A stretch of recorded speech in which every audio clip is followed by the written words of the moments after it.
내 몸의 자연 치유력을 끌어올리는 착한 염증. 그렇다면 나쁜 염증은 어떤 건가요? 이게. 네, 나쁜 염증은 이 급성이 아닌 수개월에서 아주 수년간 장기적으로 지속돼서 병이 나은 후에도 이 염증이 잘 가라앉지 않고 오랫동안 만성적으로 지속되는 이 만성 염증들이 보통 우리가 나쁜 염증이라고 표현을 하고 있습니다.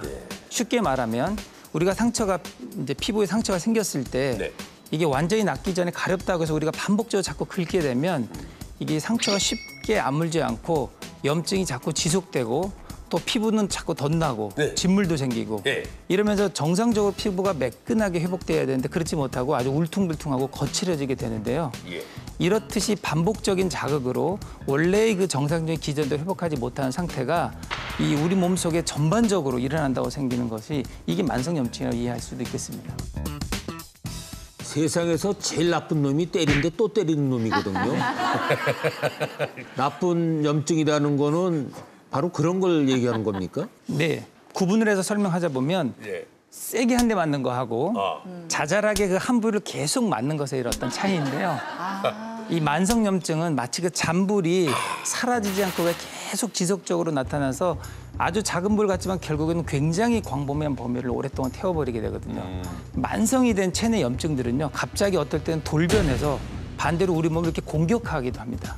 이것이 우리가 알고 있는 루마티스 같은 자가 면역 질환들이고요. 또한 이 염증들은 몸에 만성적으로 생겨서 이 활성산소라는 것을 자꾸 늘게 하는데요. 또 이 늘어난 활성산소 때문에 다시 또 염증이 되는 이런 악순환들이 반복하게 됩니다.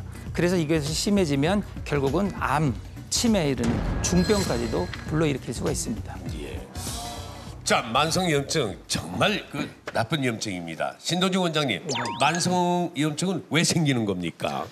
여러 가지 원인이 있지만 현대에 들어서 특히 만성염증이 늘어나는 이유는 바로 음식에서 찾을 수가 있습니다. 음식이요? 예. 각종 가공식품들이 발달하면서 거기에 들어가는 합성 첨가물들이 너무 많아진 게 한 가지 원인이고요. 또 하나는 잘못된 식습관입니다. 과식을 하는 습관, 또 밤늦게 드시는 습관, 또 너무 빨리 드시는 습관 이런 것들이 문제가 되는데요. 그 이유는 음식이 들어와서 소화가 되려면 왜 나무가 타면 연기가 나는 것처럼 활성산소라는 성분들이 생기게 됩니다. 근데 이 활성산소가 처리할 수 있는 능력이 모든 사람에게 있어요. 근데 처리하는 능력에는 한계가 있거든요. 그 한계를 넘어서는 활성산소가 생기게 되면 몸이 만성염증이 생길 수밖에 없는 겁니다. 아이고, 제가 지금 만성염증인데요. 가능하실 수도 있습니다. 가능하다고요? 많이 드시고 빨리 드시고 급하게 드시고 밤늦게 드신다면 그렇습니다. 밤늦게까지. 자, 온몸을 떠돌아다니다 병을 만드는 염증. 이 염증이 보내는 신호를 빨리 알아채는 것이 병을 피하는 비결입니다. 맞습니까? 네, 맞습니다. 자, 송재철 원장님, 이걸 근데 어떻게 알 수가 있는 겁니까? 네, 우리 몸속 어디라도 염증이 생기면 일단 이상 신호들을 발생하게 됩니다. 근데 많은 분들이 이 신호들을 염증이 보내라는 신호라는 걸 모르고 넘어가기 때문에 이 문제가 좀 커지게 되거든요. 모든 것이 그렇듯이 초기 진압일 때가 가장 빠르게 회복할 수가 있는 것입니다. 지금부터 우리가 만성염증의 초기 증상, 특히 이 대수롭지 않게 넘기는 그런 이상 신호에 대해서 제가 자세하게 설명드리도록 하겠습니다.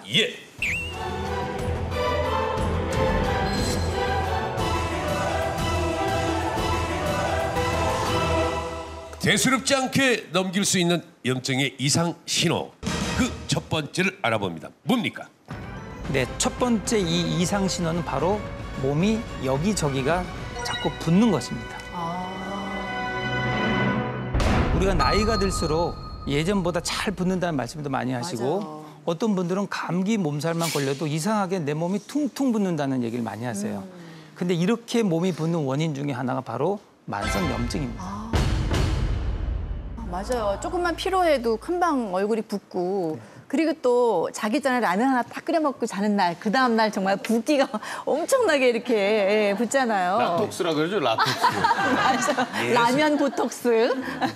근데 그렇게 붓는 것도 염증이라는 그런 얘기잖아요. 근데 서재거 원장님, 몸이 붓는 거를 이제 부종이라고 알고 있는데 서재거 원장님은 조금 더 색다르게 쉽게 설명을 해주실 것 같아요. 네, 그게 과연 그럴까 싶은데요. 네. 자신감을 가지세요. 네. 부종이 오래 지속된다면 사실 나는 지금 염증 상태구나라고 생각하는 게 맞습니다. 네, 왜냐하면은 일시적으로 이제 그 염증이 생긴다면 세포와 세포 사이에 어떤 그 염증 반응을 막기 위해서 이 수분들이 많이 이렇게 고이게 돼 있어요. 간질액이라고 하는데 그러면 이제 그게 끝나고 나면 수분은 세포 안에 있어야 되거든요. 다시 정리가 다 되고. 근데 세포 안으로는 물이 잘 못 들어가고 세포 사이 공간에만 물이 계속 이제 누적이 되는 거죠. 그러면 계속해서 염증이 일어났기 때문에 그게 물이 누적이 돼서 실제 우리는 부피가 불게 되는 거죠. 뭐. 그래서 부종은 조직 손상을 받고 있는 거구나라고 이해를 하시고 붓기의 원인을 찾아서 제거를 하는 것이 이제 그 만성으로 넘어가는 거를 막기 위한 좋은 방법일 수 있습니다. 참 놀랍습니다. 네, 근데 우리가 이제 염증 하면 보통 이제 고름을 생각하거든요. 그렇죠. 네, 부기가 염증과 관계 있다고는 생각을 지금 안 했단 말이에요. 당연하죠. 그럼 부기는 먹는 것 때문에 생기는 게 아니라는 얘기입니까? 네, 쉽게 말하면 우리가 생각하는 부종은 내가 먹은 음식의 주된 성분 때문일 거라 생각하는 경우가 많은데요. 하지만 우리가 먹는 음식의 이 수분량이나 나트륨 함량보다는 내 몸에서 그거를 받아들여서 어떻게 순환시키고 배출시키냐의 이 정도 차이에 의해서 어떤 분들은 더 많이 잘 붓고 어떤 분은 똑같이 짠 음식을 먹어도 덜 붓게 되는 그런 차이가 발생하게 되는 것입니다. 예. 근데 보통 혈액순환이 안 되면 잘 붓는다고 하잖아요. 그 서재구 원장님, 네. 혈액순환과 붓기는 어떤 연관이 있습니까? 네, 우리 몸을 유일하게 전체로 순환하는 건 물입니다. 물을 통해서만 전부를 순환할 수 있는데 그 수분은 결국 혈액을 통해서 운반이 되고 있잖아요.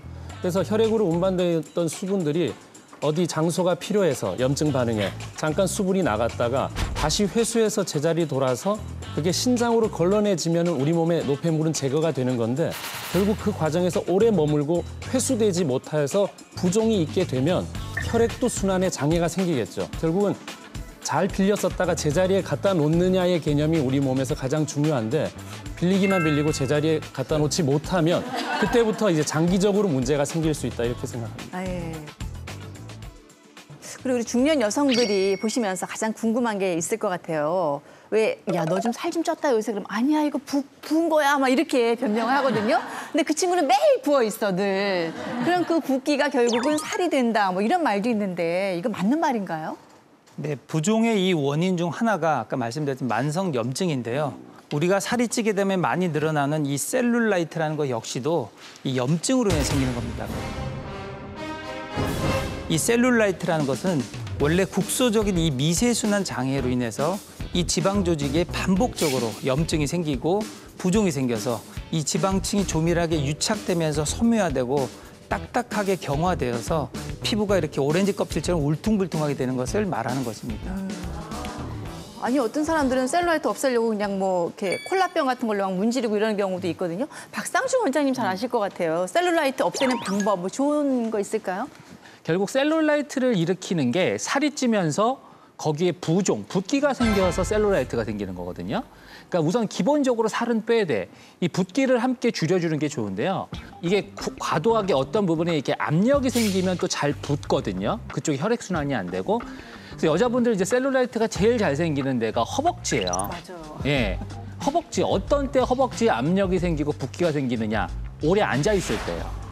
예, 우리가 이렇게 앉아 있다 보면 지금 저도 뭐 앉아 있지만 그 허벅지에 계속되는 이 압력이 생기잖아요. 그렇기 때문에 거기에 혈액순환이 안 될 수밖에 없어요. 그렇기 때문에 이 허벅지 같은 데 셀룰라이트가 많이 생긴 여성분들은 우선은 앉아 있는 시간을 줄여야 돼요. 예, 그게 중요하고 네, 그러면서 녹화 빨리 끝내주세요. 네. 이 부종을 개선시키기 위해서 이 발 밑에 쪽으로 내려간 우리 수분을 다시 심장 쪽으로 끌어올리는 게 중요한데 우선은 다리에 있는 근육을 사용해서 밑에 쪽으로 내려간 수분들을 심장 쪽으로 끌어올리는 게 중요하거든요. 결국 운동이 중요하다는 얘기입니다. 그러니까 적게 앉아 있고 운동하고 이런 방법을 통해서 또 셀룰라이트를 개선할 수 있는 이런 또 해소법이 될 수 있습니다. 누워서 자전거 타기 같은 거. 아, 좋습니다. 그거 하세요. 그렇게 했잖아요. 예, 안 하죠? 안 하죠.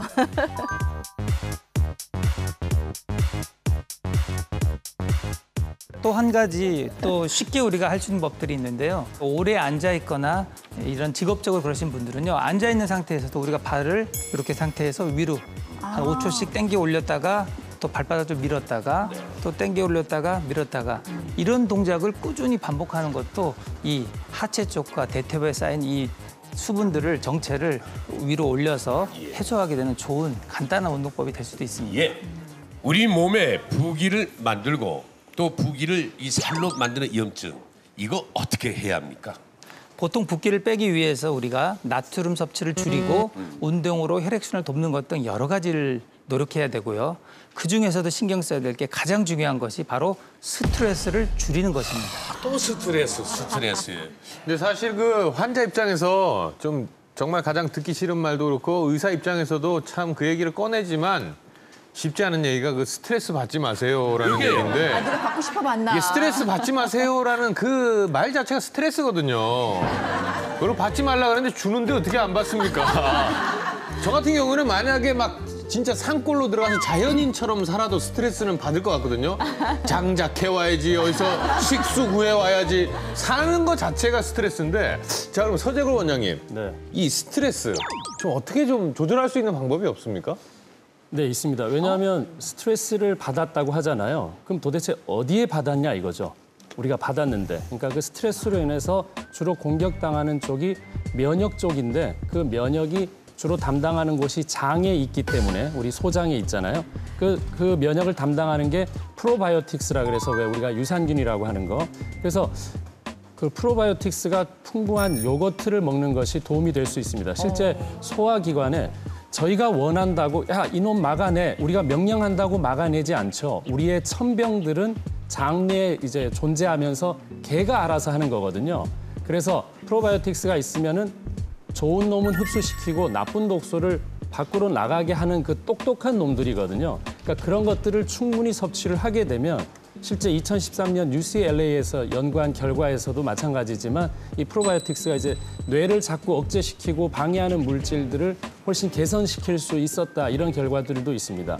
그리고 염증이라는 거는 우리가 눈에 보이는 건 보통 붓는다, 열난다, 빨개진다, 아프다 이건데 소장에 유해균들이 많아지면 그런 증상 하나도 없이 염증을 만들 수가 있거든요. 그러니까 보이지 않게 만드는 염증은 스트레스고요. 실제 스트레스를 많이 받으면 입이 헐고 장도 헐고 위도 헐 수 있는 거죠. 그래서 정말 스트레스를 대처하는 방법들은 여러분들이 매일 행하고 있어야지만 도움이 될 수 있겠다 생각합니다.